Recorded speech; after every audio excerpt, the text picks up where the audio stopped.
Mike Moore Media. Hey everybody, Diane Sawyer here with the Reidsville Chamber of Commerce. I am very excited to be here on the show today with J.R. Cecil from Liberty Tax Service. Welcome, J.R. Hey, Diane. I am very excited. We are exactly a month away from our Expo that's coming up, our Everything Expo in October. And you are one of our naming sponsors. Tell us a little bit about what inspired you to become a sponsor of the Everything Expo this year. Wasn't so much inspiration, more of just like a light bulb of this makes sense, right? The expo itself is about embracing the past and looking forward to the future. And so me and the other naming sponsor, Eden Combs with Realty One, both of us are kind of putting that into practice, putting that into action downtown Reidsville. So both of us have purchased historic buildings. They're on South Scales, right in the heart of downtown. And so with the expo being at the Penn House this year, like the location, the theme, the vendors, the timing, it just all made sense. It wasn't really inspiration that I didn't track you down and say I have to do this.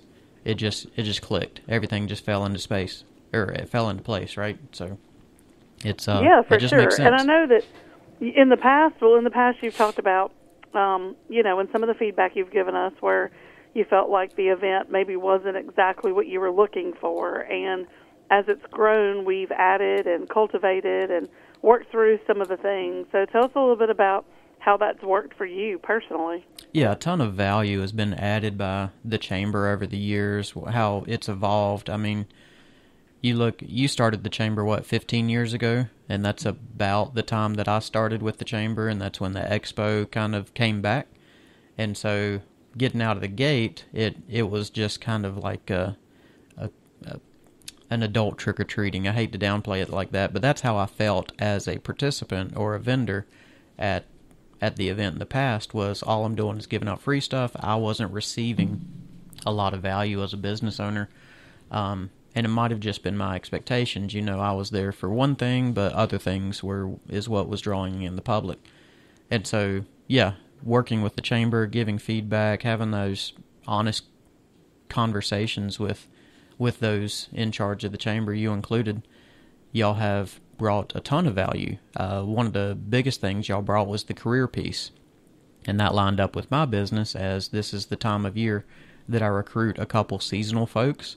And so that career piece kind of drew me back in. And then each year y'all have continued to improve it with adding the health piece, improving the career piece of it, bringing in good vendors. And so, yeah, I've had success at finding staff in the past. I know I can count 3 people that I've hired that I've met from this event. So it's brought value to me and my business. So I figure we should participate actively, sponsor, and give value back to the community. Well, we are very excited that you feel that way, and I know that one of the things that you and Eden did was you helped work with us on the theme, which is Pathways to Success and Cultivating Opportunities for Tomorrow. So tell me a little bit about what excites you the most about that, and how you are, like you said, putting it into action with, you and Eden being neighbors, and what you've done and what that looks like. I mean, Reidsville's got such a big history. We just crossed 150 years as a town. It's got such a big history. There's such history in the buildings and the businesses and in the city itself. And so for me to be able to embrace that, I was able to buy a building that was built in 1880, I think 7 years after the city of Reidsville itself was established.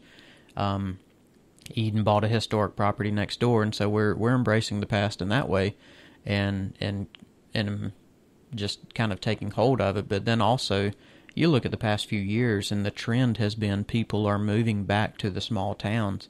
You look at some of the employers that have come to town and invested. You look at how the city is making investments in the town, specifically at the Penn House. And yeah, I'm excited for what Reidsville can become and what it is becoming right now. They just announced the Depot District that's going to take some historic area and revitalize it. So excited to watch that unfold, and excited to be part of downtown and part of Reidsville where that's going to happen. So just recognizing the history that Reidsville has, and the rich, family ties and everything that it has in its past, and then to see what it can become in the future. You look at me and Eden, a couple business owners, and how we're thriving in this community. You don't have to leave Rockingham County to be successful like a few people think. There's so much opportunity here, and so we're trying to showcase that. We're trying to show off that there is opportunity here. There is real estate to open a business here. There's opportunity for consulting, work, whatever you want to do. Chances are you can do it here in Reidsville. I like kind of how you pulled all that together, and I think when you mention the businesses and you're talking about opportunity, so how does the Expo benefit small businesses, both the established ones like yourself and then the newcomers? So me and you have talked in the past. Your net worth is your network, right? And there's no better place to network than at an event like this, like the Everything Expo we have this year. I've made connections in the past. I've found a print company that's created some things for me and supplied my business with things. My shred company, insurance agents, bankers. I've made all kinds of connections at what used to be called the Business Expo, now the Everything Expo. There's not a lot of a better place to make those connections and to shake hands and to put faces with a name than in person. Especially through COVID, we did a lot of things over mobile and Zoom and Teams meetings and so on, and you don't always have your camera on. You're not able to shake anybody's hand, so this is the opportunity to do that and have better, unencumbered conversations.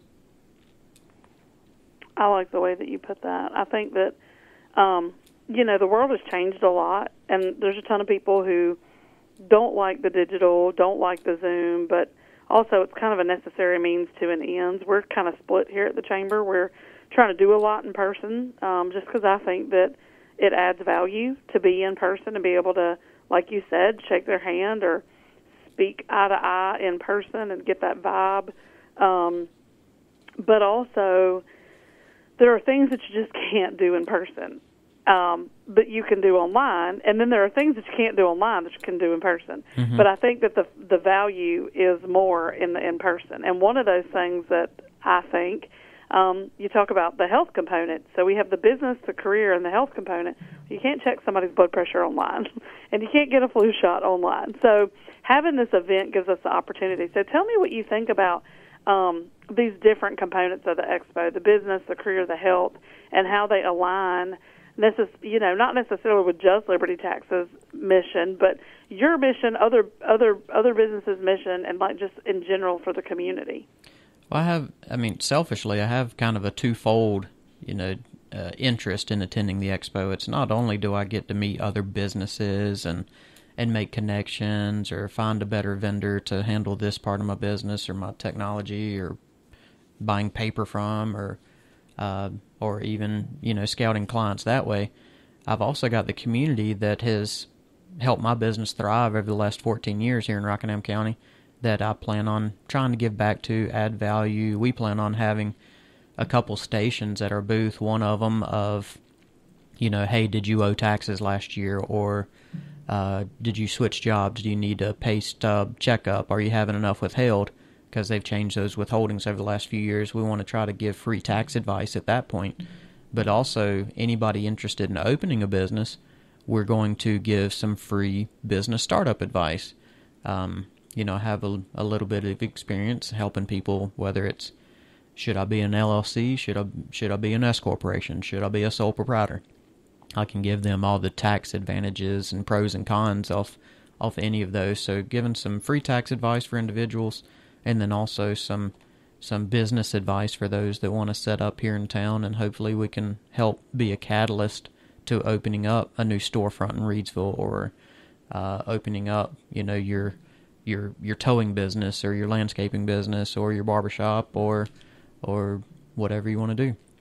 And so selfishly, I want to meet both business owners in the community and also the citizens of the community.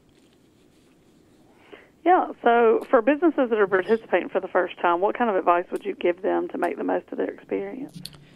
Make for sure you don't get stuck in your booth. Have somebody come in and either have two people there the whole time, or at least have somebody come in and relieve you so you can go be a participant as well and go meet the other businesses. Bring a lot of business cards. You may not be able to do a lot of business right there, but I would make for sure that you bring your calendar, and once you get in front of that banker that can help you with your loan for your capital improvements to your business, set an appointment to go talk to them later. You can't do a loan application there, but I'm sure you can set up an appointment for that next week to go see them. So bring your calendar, bring your business cards, bring your smile. Make for sure that you're able to ignite some relationships with other vendors, and also be ready to receive the community, the citizens of the community. Make for sure that you're not just sitting there looking at your phone the whole time, that you're in your booth. Actually get active and get involved with the people that are coming by, and be genuine in your desire to help folks. If you go in there expecting to just get things from the people walking by, they're going to sniff you out real quick and try to avoid your booth. But if you're there trying to provide value and offer a service that can truly help people will see that, read that, and come and see you and see what you have to offer them. Absolutely. I agree with that. I think that's awesome advice, and I love hearing it from someone other than myself. So, last and final thought, how can listeners get involved or attend the Expo this year? Get involved by, if you have some kind of service or product or business that you want to offer to the community, whether it's your church or your business itself, or your healthcare or whatever it is. It's the Everything Expo, so vendors are welcome from all walks of life. You can reach out to the chamber. Denise Brady is going to be helping people set up. What's the deadline? September 30th to get a booth? Yes, sir. We're 1 week away, and we have over 50 booths already. So yeah, and I think we max out at about that 60 range. So we got room for about 10 more of y'all, and then we'll have a quick orientation for those latecomers. If you cannot get a booth, don't just not put it on your calendar. Make for sure you still attend. There's still value in attending as a community participant and walking through and going through the Penn House. I mean, we didn't even get to talk about the location this year. It's going to be much more intimate as far as the size of the rooms and things. You'll be going through the carriage house, the greenhouse, and the Penn House itself, and you'll be able to have better conversations with those people at the booths than you would in the mass hall or the big gymnasium of overstimulation, and you get drowned out. You actually be able to communicate with folks. I'm excited about the location too. So get a booth, and if you can't get a booth, plan on being there anyway. Absolutely. I am very excited, and I think we are going to have a really great event. I think the venue is going to be awesome. Our sponsors are awesome for sure. So thank you to Liberty Tax Service and Realty One Group Results for that. And JR, thanks for being on the show today. So excited. Thanks, Diane.